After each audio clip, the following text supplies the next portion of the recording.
Pernah nggak sih kamu ngerasa udah kerja mati-matian, banting tulang, tapi kok hidup rasanya gitu-gitu aja, nggak kemana-mana? Kalau iya, tenang, kamu nggak sendirian. Yuk kita coba bedah bareng satu ide simpel yang mungkin banget bisa mengubah cara kamu melihat kerja keras selama ini. Coba deh, jawab yang jujur. Familiar banget gak sih sama perasaan ini? Tiap hari rasanya udah ngasih semua yang kamu punya. Udah pol-polan. Tapi bukan yang rasa maju. Yang ada malah cuma capek yang numpuk dan bikin penat. Dan siklusnya tuh kayak kaset rusak ya. Gitu lagi, gitu lagi. Bangun pagi buta, langsung hajar kerjaan seharian, kadang malah lanjut lembur sampai malam.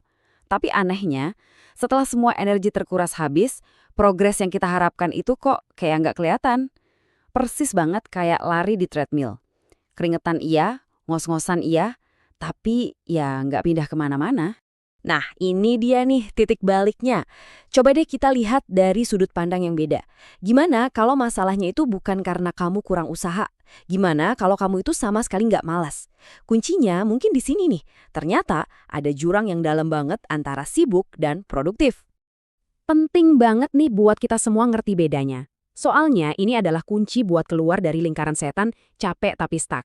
Dan ini bukan sekedar main kata-kata loh ya. Ini soal cara pikir, soal pendekatan kita yang paling dasar ke semua pekerjaan. Oke, lihat deh perbedaan di sini. Jelas banget. Orang yang sibuk itu fokusnya ke aktivitas. Pokoknya kelihatan gerak terus. Ada email masuk, langsung balas. Ada ajakan meeting, langsung ikut. Prioritasnya, wah ada puluhan. Dan sifatnya reaktif. Mana yang paling berisik, itu yang dikerjain. Nah, beda jauh sama orang produktif. Fokus mereka itu ke hasil akhir, ke outcome. Prioritasnya cuma sedikit, tapi itu yang paling penting dan punya dampak besar. Mereka bekerja dengan niat yang jelas, bukan sekedar bereaksi sama keadaan. Dan inilah inti solusinya, kita sebut aja kerja dengan arah. Ini bukan lagi soal kerja keras membabi buta, tapi ini soal menyalurkan semua tenaga dan pikiran kita ke tujuan yang spesifik, yang jelas dan yang berarti buat kita. Tujuannya cuma satu, menciptakan kemajuan yang nyata, perubahan yang bisa kamu lihat dan rasakan sendiri.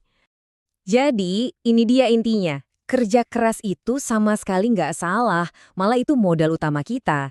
Tapi kerja keras tanpa arah yang jelas, ya ujung-ujungnya cuma kelelahan doang.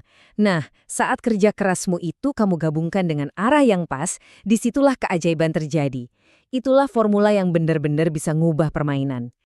Jadi, sebagai penutup, pertanyaannya sekarang bukan lagi apakah aku sudah cukup kerja keras.